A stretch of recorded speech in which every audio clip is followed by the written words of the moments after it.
Hello and welcome to 101 WWE Matches to See Before You Die, the podcast edition. You're listening to LOP Radio. I am your host Plan, and alongside me is my newfound partner in crime and fellow Brit CFer, author of Requesting Flyby Maverick. Those of you who are going to stick with us, you'll know by now, I'm sure, the deal with this show. It's a British corner of LOP Radio, and our particular segment is an audio adaptation of my long-running column series of the same name. The idea is to basically watch, discuss and ponder 101 WWE matches selected by yours truly, deemed to be must-see because of them highlighting any key or major issues of wrestling, its sort of stars, the WWE itself. And by the end of it, hopefully, we'll have had a run-through of sort of every point worth making. It's not about the best matches or our favourites. It's rather only those that are sort of deemed to be important, be they for positive or negative reasons and in the face of high or low quality. And we start today at the very bottom of the list with match 101. It's November 19th, 1995. 14,500 fans are on hand in the US Air Arena in Landover, Maryland for Survivor Series. Headlined by our first pick, Bret Hart, challenging Diesel for the WWF title in a no disqualification match. And I suppose that the logical place to start, Maverick, would be, before we get into the deeper issues, the match itself. So I know you went away and watched this for a little while, so what did you think? Oh, I really liked it, actually. I mean, I think it anticipates a lot of things about attitude, which is an interesting point because Bret is often seen as being somebody that was very anti some of the things that came after he left the WWE. But in fact, I think this no DQ stip actually kind of shows him as the innovator of quite a lot of those sorts of high spots and brawling that came later with people like Austin. Absolutely. I mean, I wasn't fond of it myself. I have to admit, it's not one of my favourite Bret matches. Anyone who knows me will know, obviously, that I'm a massive Bret Hart mark. But that's what struck me about it as well. Sort of the one, for me, for someone who didn't enjoy it as much, the one positive coming out of this was the fact that you saw Bret do the whole, because the whole point of this being a must-see match, folks, is the fact that it's the first time the WWE ever used the now famous Spanish table announce bump, where someone gets put through the Spanish announce table, and it was Bret's idea. He says so in his autobiography. I know that's not sort of gospel, but there you are. And it obviously went on to become, because it's quite a WWE staple. I mean, you don't often see it in any other company, certainly not that I'm aware of. And so for it's become sort of a WWE watermark. And it was the one thing that I liked about it. It sort of shows that for all the criticism Bret does get, he was, because people accuse him of being, a 5 moves of doom guy, did the same old stuff. But in actual fact, you're talking about a guy who introduced the ladder match to the company, which is a huge staple today. And he, of course, introduced this idea of going through the Spanish announce table as well, which was, as well, quite, as you said, an innovative thing and a precursor to the Attitude Era. But the match itself, for me, it just seemed really sluggish. I think that's true, but at the same time, I think there's a reason behind it, psychologically speaking, which is it's Bret selling Diesel's power, and a lot of the beginning point of the match has Diesel kind of beating Bret down, but that kind of makes sense because, he is the power guy, he's going to be in charge early, and I think Booker T, interestingly, in commentary, when he was doing that stint in 2011, often used to kind of talk about Christian as being a late game player and his cardio would come into play and things like that. And I think that's sort of psychologically what they're doing here, because there's a point after Diesel's dominance has gone on for a while where he goes to the jackknife, having beaten Bret down quite a lot, and Bret grabs the leg and he can't get him up. Yeah. And that's the point where Bret actually kind of comes back into it. And I think that shows you that Bret was willing to get his opponent over as the big power brawler. And then I think the match gets a lot more interesting as it goes on because of that. Yeah, it is. I mean, there's, for a no DQ match, part of my problem with it was I suppose it might be a bit of a sort of modern day syndrome where you tend to get spoiled a bit with these kind of stipulations, and they sort of held back a bit more, back in the day, because we are talking a long time ago now. But it was an interesting take. Bret obviously tying it's like, I think it's a camera cable or something around Diesel's ankle to the ring post, which was quite an interesting thing. And you've sort of seen a riff on that recently with Last Man Standing matches where they've come up with this gaffer tape gimmick thing that they do. So there are spurts of originality in there, and I get your point about Bret wanting to sell Diesel's power, which is an interesting point in itself, because obviously Bret and Shawn are both often held up and revered as the two guys that gave Diesel his best matches. And it's interesting to think, because obviously Shawn's quite known for his selling as well, so maybe that was the key to giving Diesel a good match, was to just make him look ridiculously powerful. It's the case, I think, with earlier Undertaker matches as well. You know, those Shawn and Undertaker matches from the kind of new generation transitioning into Attitude type of era. I think that's also the case there, because, you know, if you've got this guy that's 7 foot tall, then you need to make him look like a monster. Otherwise, what's the point of him being in there? Sure, particularly as well because he's not the most well-rounded performer in the ring either. I mean, you watch a lot of Diesel's matches, and even when he came back in 2003 and then again later when he came back in 2011, they were always, his pace, because he was so big and so limited, his pace was always extremely slow. So I guess if you're going to try and get anything good out of him, you've got to make that the point of the match and not try and hide away from it and cover over it, which, again, you know, maybe why Bret was selling so heavily for him here. But it actually reminds me a lot of how John Cena goes about wrestling these big guys as well, because he'll do a similar shtick actually and sort of sell everything like it's, you know, a massive power move that's going to take it all out of him. It just doesn't change the fact that it's just too slow for me, particularly when you compare it to the match they had at the Royal Rumble the same year as well. Absolutely, which was a much more kind of, I think, a much more heated affair actually. And Bret himself has often said that's one of his, you know, top 3 favourite matches that he ever had. He talks about that on the Bret and Shawn DVD and talks quite extensively about how, you know, he felt that was the match that really cemented his legacy almost, you know, to have got that match out of Diesel and actually to make Diesel look, you know, as good as he looked in that one. Yeah. But, you know, actually, I think that Diesel does very well in this match himself, actually. When I was watching it, I was quite pleasantly surprised because I didn't remember him that fondly necessarily. There's a moment where he's selling the figure 4 and he does a really good job of it, and the point where he's dragging Hart to the ropes and Bret doesn't have to let go because it's a no DQ match, and I think that moment's really kind of well done, and I think interesting, kind of shows that when he had the right opponent, I think he stepped his own game up as well, you know, when he wasn't having to kind of face other guys that were of his ilk.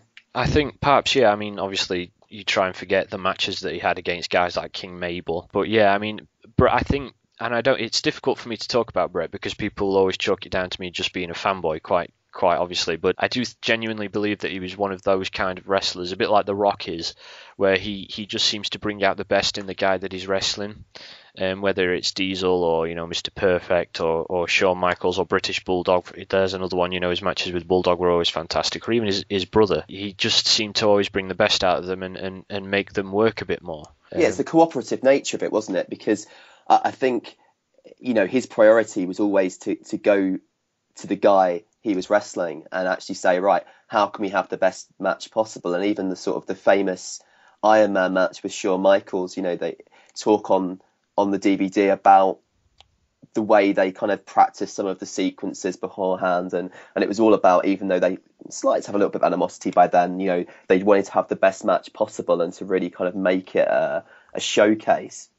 So I do agree with you absolutely that Bret Hart's matches have always been very, very well choreographed to make his opponent look good, because it's one of the things he's most proud of, isn't it? You know, he never injured anybody and he always had a good match with anybody that he faced. Absolutely. It's interesting you mentioned the Bret Shawn DVD a couple of times. I got it as soon as it came out. And I seem to recall as well that there's a sort of a segment much earlier on where they're talking, and I think this links back into what you were saying earlier about the way that perhaps the match feels slow because of Bret selling Diesel's power. And I know it's certainly something that Bam Bam Bigelow said in interviews that he did as well, that people were very eager to work with guys like Bret because he was so good at selling the beat down of the other guy, making the other guy look so strong and powerful, and he would just sell it no end and be prepared to make himself look a bit weak in the face of it. And interestingly, in this match, you don't get that traditional heel beat down, babyface comeback, and then the finish. I mean, Diesel is beating Bret down right to the last minute, and Bret only pulls out the win with like an inside cradle or something like Absolutely. that, I think it is. The only thing that bothers me about that is it does come straight after the Spanish announce table bump. Yeah. And that's the one sort of misstep in the match. I don't know if they were pushed for time, because the match goes about half an hour. I wonder if they had, you know, they got an audible call by the ref, you know, kind of, hang on, you better go to the finish. Possibly. The other thing to consider, though, is obviously, again, it's difficult to try and go back and analyse these as they were because of being conditioned to a more modern product. But the Spanish announce table bump would have, in that match, given that it was the first time that it ever happened, would have been the big exclamation point. So whether they did want it to come close towards they may have been pushed for time, I'm not sure, but I agree that the finish doesn't really stick very well, because I think Diesel picks him up for a jackknife and Bret sort of sells it so much that he just falls back on his face again, and Diesel does his whole I'm going to walk around the ring for a bit and not capitalise on this. But it's just too slow for me, because I sat and watched it again in the run-up to this podcast, and whenever I do sit and watch it, I try and find ways to like it, because it feels like a match that you should like. But I just always superlatively compare it to the one that they had at the Rumble, and it just doesn't stand up for me. Yeah, I think that's true. I mean, it's an interesting kind of historical artifact, if you like, and I think I enjoyed it for that, because of things like, you know, it being the first Spanish announce table bump, and the fact that it did seem to me to anticipate a lot of later kind of Attitude Era main events, and I think I really enjoyed it for that, and I really enjoy thinking of Bret as an innovator as well. The one thing that I did back when I first wrote the column was the idea that in the mid-1990s, obviously ECW came sort of, you know, began to grow in popularity, and you started hearing fans chant for it, other shows and whatnot, and ECW is obviously very often credited for bringing in more of that hardcore style that you tend to find is synonymous with the Attitude Era in the late 90s and so on. But it's interesting, and you touched on it earlier, the idea that you were already seeing dribs and drabs sort of seep through into WWE anyway. I mean, this was a family product that sort of a year before had Bob Backlund as their biggest villain. So to see Bret do something, Bret or had it been anyone, you know, do something that was so high impact as being thrown through a table, because it's quite a high spot as well. I mean, Bret goes from the ring apron through the table. It's not like he's just body slammed through it or something like that. It's quite a risky thing to have done at the time. And then I also think that a few months later, Shawn and Diesel had a match at an In Your House pay-per-view when Shawn had won the title, and the infamous bit where Shawn ends up hitting Diesel with someone's fake leg or something like that. So you were already seeing, and this is part of the reason why I selected it on the list in the first place, is that it sort of shows that you were, as much as people give guys like Paul Heyman and ECW all the credit for introducing, and Austin as well, DX, for introducing that sort of attitude edge in the late 90s, you were already seeing people begin to innovate it. You know, audiences were already wanting to see more stuff like this, because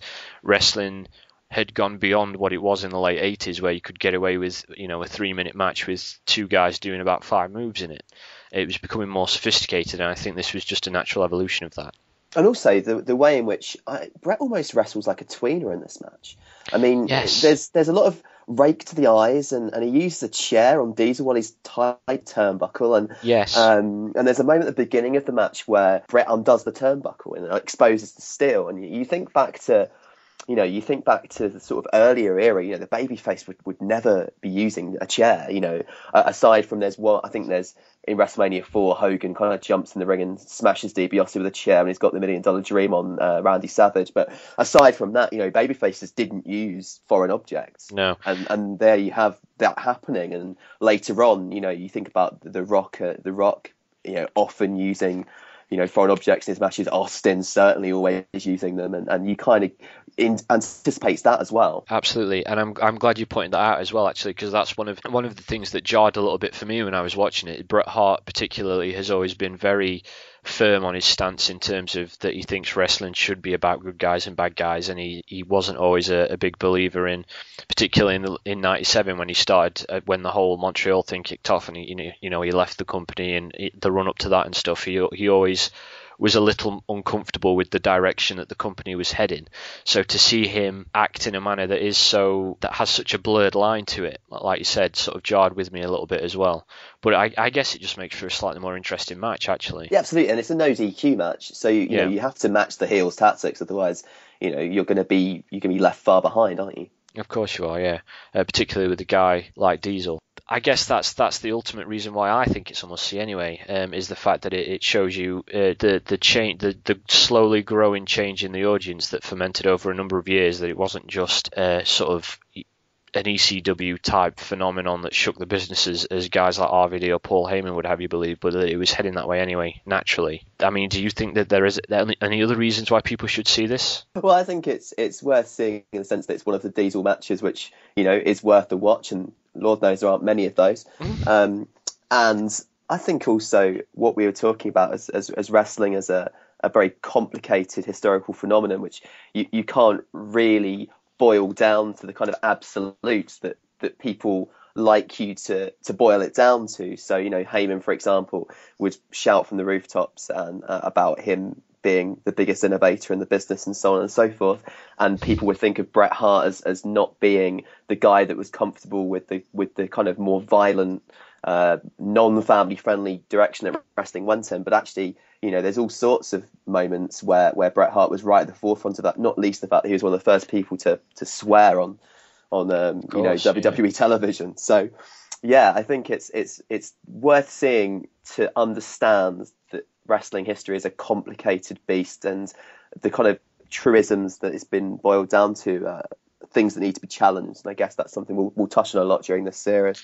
No, absolutely. I mean, it does, having written a lot of these already, I just recently posted match 29, so I'm a fair way into it, and I know from having done all of those that this is something that sort of is touched upon a lot, just because I think it's a natural issue at the heart of particularly the history of WWE, because they seem to fetishize periodizing it into, this was the Attitude Era, and then you had the New Generation Era, and then people tend to put these boundaries on it that aren't always effective and don't always fit. So definitely, I mean, and this is something else that to whoever's listening who may be unfamiliar with this series, is that you'll find that a lot of these matches are picked because I feel like they aren't necessarily the sole representative of an issue, but they highlight it very well, and that's why I thought this one, as you said, Maverick, highlighted the natural and quite intricate evolution of the wider wrestling industry. More importantly, though, the WWE, that has seemingly gone full circle now. I mean, they've gone from being family friendly in the 90s to sort of the dregs of the Attitude Era, where women were stripping and you had blood every other match and so forth, and we seem to have gone full circle now back to that PG-13 thing. And it's interesting now seeing the criticisms that it's getting, when I think a lot of kids who grew up in that era, certainly myself, I was only sort of, I was under 10 when these guys were wrestling, but I have very fond memories of it, and it's quite an interesting thing to think that now that I'm older, I actually sort of hate it when it's this family friendly. Yeah, I mean, that's an interesting one also. I mean, and I think when you look at things like the Shield coming through, you can see a bit more edge creeping into the product. I mean, certainly you can look at Punk's promo as another sort of moment which perhaps didn't lead where it could have led for whatever reason, but was something that did anticipate the fact that eventually they're going to have to evolve again, because it can't always stay with John Cena, vanquishing Umaga or Ryback or whoever else might be the big hoss of the day. It's got to get more interesting than that, and maybe the Shield are the vanguard of that. It's the more you think on it, the more interesting it becomes as a thought, actually. Who maybe because everyone's obsessed over the idea of a next Stone Cold or a next Rock or a next major star that can catapult them into more of a mainstream thing, but maybe that's not what they need right now. Maybe they need someone more like the next Bret Hart or the next Shawn Michaels, who is going to re-innovate the way that matches are acceptable in the company.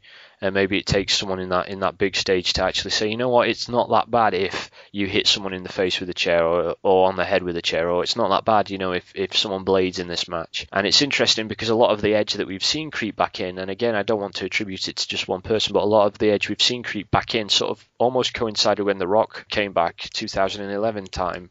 We started to see people be a bit more prepared to go that extra length. And I think it was part of a sort of clash of cultures where, you had someone who came out of the back end of this evolution of, more violence in this violent revolution in the company. People saw that he was willing to go out and say things that were almost a bit close to the knuckle for this current generation who've gotten used to this sort of nicey, cheesy humor type promo. And I wonder whether they need someone to say, well, it's all right for him to do it, so I'm going to do it as well, and then just to take it to that next level and start from sort of go back to basics really and start to innovate it all over again, so that we can get it. Maybe it takes another guy like Bret or Shawn to do it. Well, interestingly, I mean, I watched one of Ambrose's promos again recently, where he talks about the John Cena problem, and the way that he articulated it was almost like the way that the IWC would articulate it. As it being all about John Cena and how actually that's something that needs to end. They were going to solve the John Cena problem. Yeah. And it was something they've not really come back to recently. But even the fact that he was allowed to articulate that tells you that, there might be something lurking in the background. And I think even Ryback said it a couple of times as well himself, or skirted around it at least. And certainly CM Punk hasn't made a secret of it whatsoever. So yeah, it's going to be interesting the next couple of years. It's crazy. You don't notice these evolutions happen at the time that they do happen, but you can look back and you look at the roster now compared to what it was in sort of 2011, 2010, and they've actually made a lot of progress. So hopefully someone like Dolph Ziggler or someone from the Shield, like you said, can take on the role that you and I seem to have seen Bret taking on in this match, where someone's prepared to sort of, not overnight, but steadily decide to introduce a bit more edge to it and a bit more violence to it, I guess. Because wrestling is by its very nature violent. You're never going to be able to make it family friendly completely, because it's two men that you're meant to be believer beating each other up, Well, no, quite. So yeah, I mean, I guess that sort of wraps it up then. That's why we think this one is certainly something you must go and see before you die, as grim a thought as that is. It's quite easy to find online. You just have to sort of look around, scout around. I figured that a good thing for us to do would be to tell whoever is listening to this podcast what the next match in the list is going to be, because that way you guys can then go and find it before you listen to the show, and then hopefully you'll be able to comment or send some thoughts in, or tweet one of us some discussion points about it, so we can try and make this a bit more interactive for you guys. Match number 100, I'm not going to tell you the reason why it's on there, but match number 100, the next one in our series, is going to be the WrestleMania 26 edition of the Money in the Bank ladder match. Which, for anyone who knows me, means that Maverick may need to keep me in check a bit, because I may go on a few rants here and there next week. So have fun with that, mate. Well, I mean, it's hardly a match I'm particularly fond of either, but I'll do my best. Absolutely. So until next time, I'll plug my Twitter. You can hit me up on Twitter if you want to follow me. It's at LOPPlan. Yeah, you can follow me at Neil, Neil, _ Pollock, POLLOCK 79. Okay, so that wraps it up then, guys. Thanks for listening. And if you do have any thoughts that you want to send in, do feel free to hit one of us up on Twitter. And as a piece of shameless self-promotion, do me a favour and put hashtag 101 on the end of it. And that way, who knows, maybe we can get this trending. So until next time, WrestleMania 26, Money in the Bank, get it watched, come prepared. Thank you, Maverick, for joining me today. It's been a pleasure. As always. And we'll see you either next week or whenever the next one of these goes out.